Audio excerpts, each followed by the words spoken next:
ரசூலுல்லாஹி ஸல்லல்லாஹு அலைஹி வஸல்லம் அவர்களுக்கு ரபியுல் அவ்வல் மாதம் வந்தால் பிறந்த நாள் கொண்டாடக்கூடிய வழக்கம் முஸ்லிம்களிடத்திலே பெரும்பான்மையாக இருக்கிறது. கேட்கக்கூடிய கேள்வி, ரசூலுல்லாஹி ஸல்லல்லாஹு அலைஹி வஸல்லம் அவர்களுக்கு பிறந்த நாள் கொண்டாடலாமா கூடாதா என்பதெல்லாம் வேறு முதலில். ஆனால் நீங்கள் செய்யக்கூடிய முறை என்ன? இன்று முஸ்லிம்களிடத்திலே அதிகமாகிவிட்ட ஒரு மோசமான பழக்கம் என்ன? பள்ளிவாசலில் உட்கார்ந்து கொண்டு நீங்கள் பார்த்திருக்கலாம் பல வீடியோக்களில், ரசூலுல்லாஹி ஸல்லல்லாஹு அலைஹி வஸல்லம் அவர்களுக்கு பிறந்த நாள் கொண்டாடுகிறோம் என்று கேக் வைத்து லைட் எல்லாம் வைத்து அதை வெட்டி ஹாப்பி பர்த்டே ரசூலுல்லாஹ் என்று சொல்கிறார்கள். மஆதல்லாஹ், இயாது பில்லாஹ். இது யாருடைய கலாச்சாரம்? யார் இதற்கு அனுமதி அளித்தது? எந்த நபித்தோழர் ரசூலுல்லாஹி ஸல்லல்லாஹு அலைஹி வஸல்லம் உங்களுடைய பிறந்த நாளை கொண்டாடுமாறு கூறினார்? எந்த இமாம்? இமாம் ஷாஃபிஈ, இமாம் அபூ ஹனீஃபா, இமாம் மாலிக், அஹ்மத் பின் ஹம்பல் ரஹிமஹுமுல்லாஹ், இத்தனை இமாம்களில் யார் ரசூலுல்லாஹி ஸல்லல்லாஹு அலைஹி வஸல்லம் உங்களுடைய பிறந்த நாளை முக்கியத்துவப்படுத்தினார்கள்? ஏன் ரபியுல் அவ்வல் மாதம் ரசூலுல்லாஹி ஸல்லல்லாஹு அலைஹி வஸல்லம் உங்களுடைய பிறந்த மாதம் மட்டும்தானா? ஒன்று தெரியுமா? ரசூலுல்லாஹி ஸல்லல்லாஹு அலைஹி வஸல்லம் பிறந்த மாதம் எதில் என்று கூட அறிஞர்கள் மத்தியில் பல கருத்து வேறுபாடு உண்டு. ஆனால் ரசூலுல்லாஹி ஸல்லல்லாஹு அலைஹி வஸல்லம் இறந்த மாதம் ரபியுல் அவ்வல் மாதம். ரசூலுல்லாஹி ஸல்லல்லாஹு அலைஹி வஸல்லம் இறந்த மாதம் ரபியுல் அவ்வல் மாதம். ஒருவருடைய பிறப்பை விட இறப்பு சோகமான ஒரு விஷயம் இல்லையா?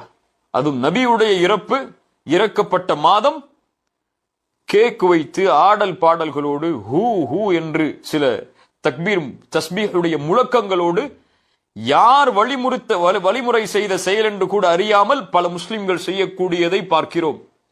கேள்வி ஒன்றுதான், யார் அனுமதித்தது? இது நன்மை என்று நீங்கள் செய்தால் இந்த நன்மை ரசூலுல்லாஹி ஸல்லல்லாஹு அலைஹி வஸல்லம் அவர்களால் அனுமதிக்கப்பட்ட நன்மையா? ஒரு செய்தியை கேளுங்கள். சயீத் இப்னு முஸையிப் ரஹிமஹுல்லாஹ் ஒரு மிகப்பெரிய அறிஞர், தாபிஈ, ஹதீஸ் தஃப்சீர் கலையில் மிக மூத்த அறிஞர், சஹாபாக்களுடைய பல சஹாபாக்களின் மாணவர். ஒரு முறை பள்ளிக்கு செல்கிறார்கள். ஃபஜ்ருடைய தொழுகைக்கு பிறகு அமர்ந்திருக்கிறார்கள். ஒரு மனிதர் வேக வேகமாக ஃபஜ்ருடைய தொழுகைக்கு பிறகு வருகிறார். தொழுது கொண்டே இருக்கிறார். 2 ரக்காஅத்திற்கு மேலாக பல சுஜூத், பல ருக்கூஐ செய்து கொண்டே இருக்கிறார். சயீத் இப்னு முஸையிப் அவரை அழைத்தார்கள். அழைத்து சொன்னார்கள், தோழரை என்ன செய்கிறாய்? ரசூலுல்லாஹி ஸல்லல்லாஹு அலைஹி வஸல்லம் இப்படி அதிகமாக ஃபஜ்ருடைய தொழுகைக்கு பிறகு தொழுததை நான் பார்த்ததில்லையே, நான் கேள்விப்பட்டதில்லையே, அப்படி ஹதீஸ் இல்லையே. அப்ப அந்த மனிதர் கேட்டார், யா அபா முஹம்மத், யுஅzzபனி அல்லாஹு அலா ஸலாஹ், நான் தொழுகிறேன் பள்ளிவாசலில், இந்த தொழுகைக்காக அல்லாஹ் என்னை தண்டிப்பானா? நன்மை தானே செய்றேன், தொழுதானே செய்றேன், இதுக்காக அல்லாஹ் என்ன தண்டிப்பானா? சயீத் இப்னு முஸையிப் ரஹிமஹுல்லாஹ் சொன்னார்கள், காலலா, தொழுவதால் எல்லாம் அல்லாஹ் உன்னை தண்டிக்க மாட்டான். தொழுகை எல்லாம் தண்டனைக்குரிய அமல் அல்ல. நீங்கள் செய்யக்கூடிய தஸ்பீஹ் எல்லாம் தண்டனைக்குரிய அமல் அல்ல. வலாக்கின் யுஅذிபுக அலா ஹிலாஃபிஸ் சுன்னஹ், ரசூலுல்லாஹ்வுடைய வழிமுறைக்கு நீங்கள் மாற்றம் செய்வதால் அல்லாஹ் தண்டிப்பான். ரசூலுல்லாஹ் அனுமதிக்காத முறையில் நீங்கள் ஃபஜ்ருக்கு பிறகு இவ்வளவு ரக்அத்துகள் தொழுவதால் அல்லாஹ் தண்டிப்பான். தொழுவதால் தண்டனைகள். ஆனால் ஹிலாஃபுஸ் சுன்னஹ், சுன்னாவிற்கு மாற்றம் செய்வதால், நீங்கள் ரசூலுல்லாவை புகழ்வது தவறல்ல, ஆனால் அது முறை அமைக்கப்பட்ட முறை அல்லாத வேறு முறையில், எந்த நபித்தோழரும் காட்டாத வழிமுறையில் செய்வதுதான் தவறு. ஏராளமான உதாரணங்களை நபித்தோழர்களுடைய வாழ்க்கையிலும் இன்னும் அறிஞர்களுடைய வாழ்க்கையிலும் இதற்கு உதாரணமாக சொல்லலாம். சஹாபாக்களுடைய வாழ்க்கையில் ஒரு நிகழ்வு நடக்கிறது. அந்த நிகழ்வை உங்களுக்கு குறிப்பிட்டால் நான் மேலே சொன்ன அந்த முன்னுரைகள் எல்லாம் உங்களுக்கு தெளிவாக புரிய வரும். அபுல் மூசா அல் அஷ்அரி ரலியல்லாஹு அன்ஹு கூஃபாவிற்கு ஒரு முறை செல்கிறார்கள். கூஃபாவிற்கு சென்று ஒரு பள்ளிவாசலில் உள்ளே நுழைகிறார்கள். அந்த பள்ளிவாசலுக்கு உள்ளே சென்று பார்த்தால் சில மக்கள் தங்களுக்கென்று சில ஹலக்காவை, ஒரு அமர்வை ஏற்படுத்தி கொண்டு எல்லோரும் உட்கார்ந்து கொண்டிருக்கிறார்கள். ஒவ்வொரு குழுவிலும், அவங்க உட்கார்ந்து இருக்கக்கூடிய ஒவ்வொரு குழுவிலும் அவர்களுக்கு முன்னால் சில கற்கள் இருக்கிறது. என்ன செய்கிறார்கள்? அவர்கள் கற்களில் அவர்கள் வைத்திருக்கக்கூடிய கற்களை கொண்டு கப்பிரு மிஅத்தன், ஒருவர் சொல்கிறார் 100 முறை தக்பீர் சொல்லுங்கள் என்று. அங்கே இருக்கக்கூடிய எல்லோரும் சொன்னார்கள் ஃபயுகப்பிரூன மிஅத்தன், எல்லோரும் 100 முறை தக்பீர் சொன்னார்கள். அந்த கல்லை வைத்துக் கொண்டு அவர் ஏதோ செய்து கொண்டு 100 முறை தக்பீர் சொல்லுங்கள் என்று சொல்கிறார். அங்கிருந்த எல்லோரும் சொன்னார்கள் 100 முறை அல்லாஹுவை புகழ்ந்தார்கள். இன்னொரு முறை சொன்னார்கள் 100 முறை அல்லாஹுவை நீங்கள் தஹ்லீல் செய்யுங்கள், அல்லாஹ்வை துதியுங்கள் என்று. 100 முறை எல்லோரும் அல்லாஹ்வை துதிக்க ஆரம்பித்தார்கள். அதற்கு பிறகு தஸ்பீஹ் செய்யுங்கள், சுப்ஹான் அல்லாஹ் என்று சொல்லுங்கள் என்று அவர் அந்த கற்களை உயர்த்தி சொன்னார்.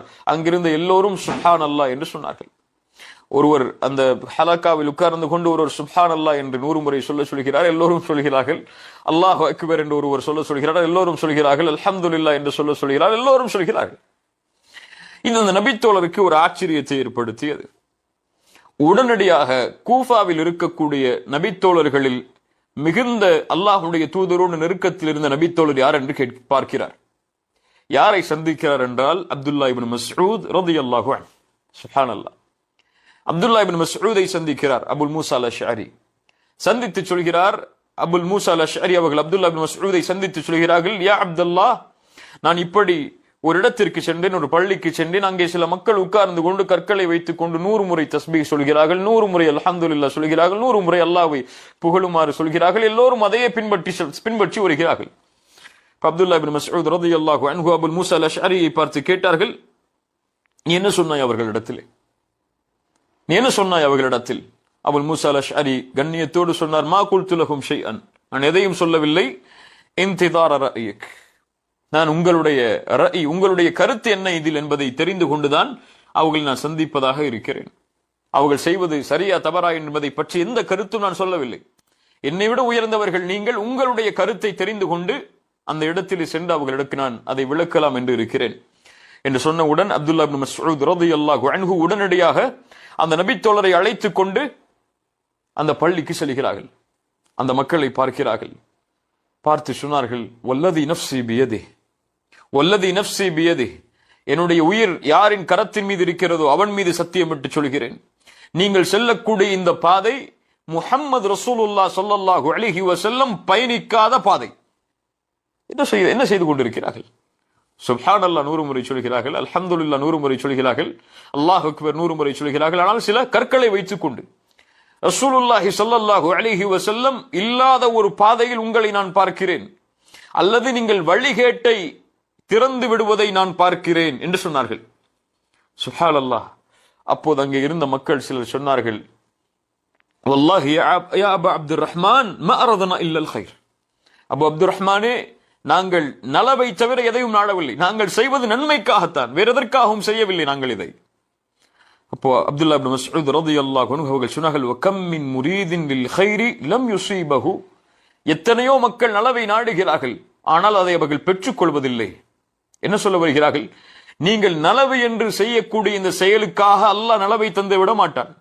நீங்கள் செய்யக்கூடிய இந்த செயல் ரசூலுல்லாஹி ஸல்லல்லாஹு அலைஹி வஸல்லம் அனுமதித்த செயலா, அல்லாஹ் அமைத்த அந்த சிராத்துல் முஸ்தகீமுடைய பாதையின் செயலா, அல்லாஹ் அமைத்த இந்த மார்க்கத்துடைய பாதையின் செயலா, அது இருந்தால்தான் அல்லாஹ் கூலி தருவான்.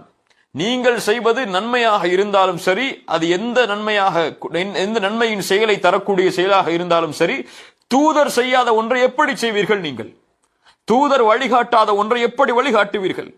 ஒரு அமல் அல்லாஹ்விடத்தில் அங்கீகரிக்கப்பட வேண்டும் என்றால் நாம் செய்யக்கூடிய தொழுகை, தஸ்பீஹ், துஆ எதுவாக இருக்கலாம், எல்லா அமல்களும் அல்லாஹ்விடத்தில் அங்கீகரிக்கப்பட வேண்டும் என்றால் இரண்டு நிபந்தனை தான். ஒன்று, அது அல்லாஹ்விற்காக செய்யப்பட வேண்டும், அல்லாஹ்வின் முகத்தை நாடி செய்யப்பட வேண்டும், அதில் மாற்று கருத்தில்லை. ஆனால் அது மட்டும் போதாது. அல்லாஹ்விற்காக ஒரு எதை வேண்டுமானாலும் செய்துவிட முடியாது.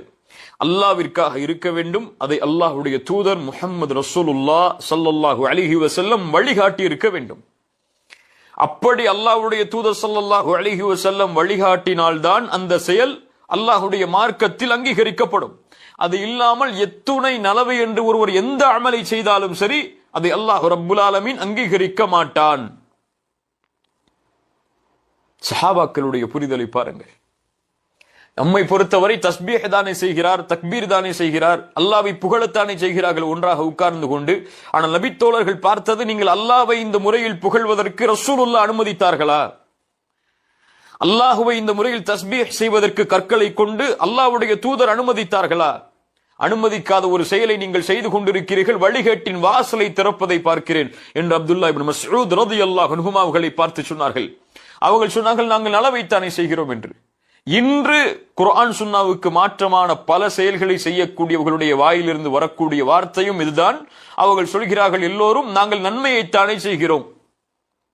கேட்கக்கூடிய கேள்வி, ரசூலுல்லாஹி ஸல்லல்லாஹு அலைஹி வஸல்லம் அவர்களுக்கு பிறந்த நாள் கொண்டாடலாமா கூடாதா என்பதெல்லாம் வேறு முதலில். ஆனால் நீங்கள் செய்யக்கூடிய முறை என்ன? இன்று முஸ்லிம்களிடத்திலே அதிகமாகிவிட்ட ஒரு மோசமான பழக்கம் என்ன? பள்ளிவாசலில் உட்கார்ந்து கொண்டு நீங்கள் பார்த்திருக்கலாம் பல வீடியோக்களில், ரசூலுல்லாஹி ஸல்லல்லாஹு அலைஹி வஸல்லம் அவர்களுக்கு பிறந்த நாள் கொண்டாடுகிறோம் என்று கேக் வைத்து லைட் எல்லாம் வைத்து அதை வெட்டி ஹாப்பி பர்த்டே ரசூலுல்லாஹ் என்று சொல்கிறார்கள். மஆதல்லாஹ், இயாது பில்லாஹ். இது யாருடைய கலாச்சாரம்? இப்னு மஸ்ஊத் ரலியல்லாஹு அன்ஹுமா அவர்கள் அந்த சமூகத்தை பார்த்து அவர்களிடத்திலே இந்த செய்தியை கூறிவிட்டு கிளம்பி சொல்லும் பொழுது சொன்னார்கள், ரசூலுல்லாஹி ஸல்லல்லாஹு அலைஹி வஸல்லம் என்னிடத்திலே சொல்லி இருக்கிறார்கள், ஒரு கூட்டம் யக்ரஊனல் குர்ஆன், நன்றாக கேளுங்க இந்த ஹதீஸை, குர்ஆனை ஓதுவார்கள், லா யுஜாவிசு தராக்கியஹும், அது அவர்களுடைய தொண்டைக்கு கீழே இறங்காது. குர்ஆனை ஓதுவார்கள், அது அவர்களுடைய தொண்டைக்கு கீழே இறங்காது. வைமுல்லாஹ் மா அத்ரி லஅல்ல அக்ஸருஹும் மின்கும், நான் அறிகிறேன் அதில் பெரும்பான்மையான மக்களாக நீங்கள் இருப்பீர்கள் என்று. யாரை பார்த்து சொன்னார்கள்? அல்லாஹ்வை 100 முறை புகழ்கிறார்கள், 100 முறை தஸ்பீஹ் செய்கிறார்கள், 100 முறை தக்பீர் செய்கிறார்கள். கற்களை கொண்டு அவர்களை பார்த்து சொன்னார்கள், நீங்கள் செய்யாத இந்த செயல் ரசூலுல்லாஹி செய்கின்ற இந்த செயல் ரசூலுல்லாஹி அனுமதித்ததல்ல.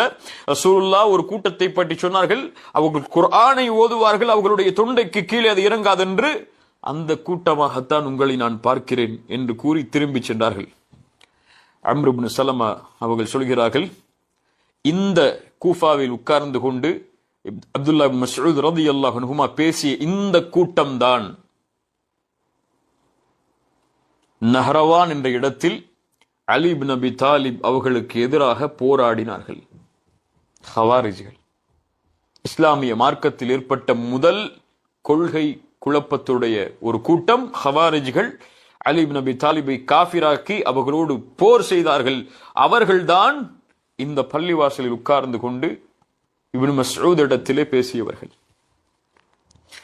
அல்லாஹ் ரப்புல் ஆலமீன் எமக்கு தெளிவை தருவானாக. கண்ணியத்துக்குரியவர்களே, ரசூலுல்லாஹி ஸல்லல்லாஹு அலைஹி வஸல்லம் தங்கள் வாழ்வில் எப்போதெல்லாம் அல்லாஹ்வுடைய மார்க்கத்தை எடுத்து சொல்வதற்காக குத்பாவுடைய மேடையில் ஏறுவார்களோ அப்போதெல்லாம் அவர்கள் தங்களுடைய சப்தங்களை உயர்த்தி சொல்லுவார்கள், அம்மா பஅத் ஃபஇன்ன கைரல் ஹதீஸ் கிதாபுல்லாஹ், வார்த்தையில் புத்தகத்தில் சிறந்தது அல்லாஹ்வுடைய புத்தகமாகும். வ கைருல் ஹுதா ஹுதா முஹம்மதின் ஸல்லல்லாஹு அலைஹி வஸல்லம், நேர்வழியில் சிறந்தது ரசூலுல்லாஹி ஸல்லல்லாஹு அலைஹி வஸல்லம் அவர்கள் அமைத்து தந்த நேர்வழியாகும். வ ஷர்ருல் உமூரி முஹ்தஸாத்துஹா, காரியங்களில் மிக கெட்டது புதுமைகளாகும். வ குல்லு பித்அத்தின் ضلاலஹ், அல்லாஹ்வுடைய மார்க்கத்தில் ஏற்படுகின்ற ஒவ்வொரு பித்அத்தும் ஒவ்வொரு புதுமைகளும் வழிகேடுதான். வ குல்லு ضلالத்தின் ஃபின்னார், எல்லா வழிகேடுகளும் நரகத்தை நோக்கிதான் அழைத்து செல்லும்.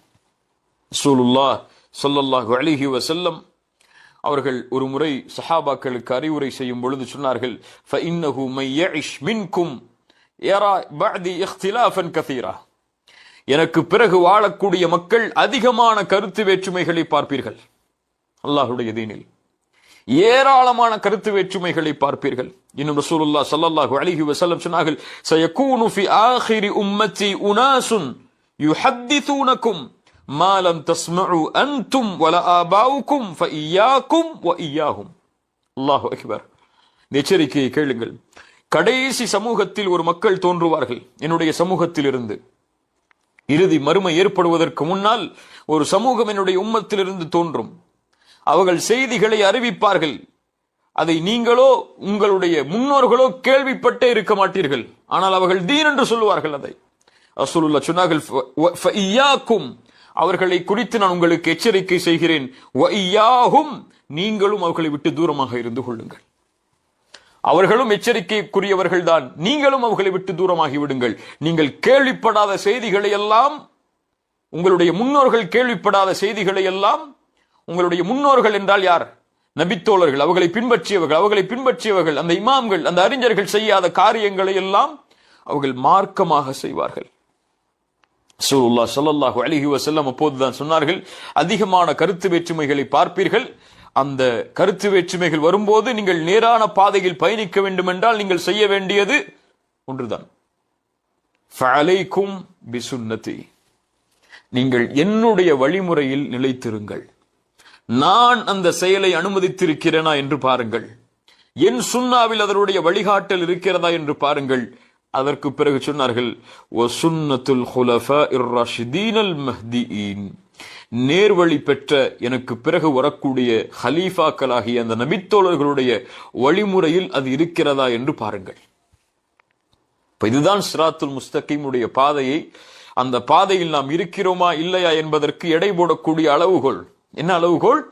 அது ரசூலுல்லாஹ் சென்ற பாதையா, அவர்களை பின்தொடர்ந்து வந்த நபித்தோழர்கள் சென்ற பாதையா? அது இந்த இரண்டு பாதையிலும் அது இல்லை என்றால் ரசூலுல்லாஹ் சொன்னதை போல்தான் வலதுபுறம் இடதுபுறம் பிரியக்கூடிய அந்த கோடுகள், ஒவ்வொரு கோடுகளுடைய வாசலில் உட்கார்ந்து கொண்டும் ஷைத்தான் அழைப்பான், அந்த பாதையில் பயணித்து வாருங்கள் என்று. நபித்தோழர்கள் பார்த்த அளவுகோல் அது. ஹவாரிஜிகள் அலி இப்னு அபி தாலிபை காஃபிர் என்று கூறி ஒரு இடத்திலே ஒதுங்கி இருக்கிறார்கள். இப்னு அப்பாஸ் ரலியல்லாஹு அன்ஹுமா அவர்கள் சென்று அவர்களிடத்திலே பேசப் போகிறார்கள். அப்போது அப்துல்லா இப்னு அப்பாஸ் அவர்களிடத்திலே பேசுகிறார்கள், நான் ஹலீஃபா அலி இப்னு அபி தாலிபுடைய அனுமதியோடு உங்களிடத்திலே வந்திருக்கிறேன். உங்களை விட சிறந்த முஹாஜிர்கள் அன்சாரிகளுடைய நபித்தோழர்களுடைய குழுவிலிருந்து நான் வந்திருக்கிறேன். அவர்கள் மேல்தான், அவர்கள் இருக்கக்கூடிய சூழ்நிலையில் தான் அல்லாஹ்வுடைய வஹி இறங்கியது. உங்களை விட வஹியை அவர்கள் புரியக்கூடியவர்கள். அந்த நபித்தோழர்களுடைய கூட்டத்திலிருந்து நான் வந்திருக்கிறேன். நீங்கள் ஹவாரிஜ்கள் ஒரு புதிய கருத்தை முன்வைக்கிறீர்கள், அலி இப்னு அபி தாலிபை காஃபிராக்குவதற்கு, நபித்தோழர்களில் சிலரை காஃபிராக்குவதற்கு. ஆனால் இந்த கூட்டத்தில் 7000 மக்கள் அங்கே இருக்கிறார்கள், அலி இப்னு அபி தாலிபை காஃபிர் என்று கூறி. அந்த ஹவாரிஜ்கள் அவர்களிடத்திலே கேட்கிறார்கள், உங்களுடைய கூட்டத்தில் ஒருவர் கூட நபித்தோழர் இல்லையே, ரசூலுல்லாஹ்வை ஈமான் கொண்ட தோழர் ஒருவர் கூட உங்களிடத்திலே இல்லையே, அப்படி என்றால் எப்படி நீங்கள் இருப்பதை சத்தியம் என்று சொல்வீர்கள்? சஹாபாக்கள் ஒரு கொள்கையை முடிவெடுப்பதற்கு வைத்த பாதை எம்முடைய ரசூலுல்லாஹி ஸல்லல்லாஹு அலைஹி வஸல்லம் அனுமதித்த பாதையா, நபித்தோழர்கள் அதில் பயணித்த பாதையா என்றுதான். கண்ணியத்துக்குரியவர்களே, وَكَذَلِكَ جَعَلْنَاكُمْ أُمَّةً وَسَطًا, இது நடுநிலையான சமூகம். இந்த சமூகம் குர்ஆன் ஒன்றை சொன்னால் செய்யும், சுன்னா ஒன்றை சொன்னால் செய்யும். குர்ஆன் ஒன்றை தடுத்தால் செய்யாது, சுன்னா ஒன்றை தடுத்தால் செய்யாது. அந்த குர்ஆன் சுன்னாவில் வழிகாட்டப்படாத எந்த ஒரு செயலும் நன்மையாக இருக்காது. அது நன்மையாக கருதி ஒருபோதும் இந்த சமூகம் செய்யாது. உம்மத்தன் வஸத்தா, இது நடுநிலையான சமூகம். ரசூலுல்லாஹி ஸல்லல்லாஹு அலைஹி வஸல்லம் சொன்னார்கள், தரக்துக்கும் அலல் பைதா லைலுஹா கனஹாரிஹா, உங்களை வெளிச்சமாக இருக்கக்கூடிய ஒரு பாதையில் விட்டு செல்கிறேன். குர்ஆன் சுன்னாவில் அதனுடைய இரவும் பகலை போன்றுதான். அதில் எதுவும் மூடல் கிடையாது, எதுவும் மறைக்கப்பட்டது கிடையாது, எல்லாம் முழுமையாக்கப்பட்டது. அல் யௌம அக்மல்து லக்கும் தீனக்கும் வ அத்மம்து அலைக்கும் நிஅமதி வ ரதீது லக்குமுல் இஸ்லாம் தீனா, அப்படிப்பட்ட மார்க்கத்தில் உங்களை நான் விட்டு செல்கிறேன் என்று ரசூலுல்லாஹ் ஸல்லல்லாஹு அலைஹி வஸல்லம் அவர்கள் சொன்னார்கள். அல்லாஹ்வுடைய தூதர் ஸல்லல்லாஹு அலைஹி வஸல்லம் சொன்னார்கள், லா தஸாலு தாயிஃபத்தும் மின் உம்மதி ஸாஹிரீன அலல் ஹக், என்னுடைய சமூகத்தில் ஒரு கூட்டம் கடைசி வரை, மறுமை ஏற்படும் வரை சத்தியத்தில் நிலைத்திருக்கும். அல்லாஹ் அந்த கூட்டத்தில் எம்மை ஆக்கட்டும்.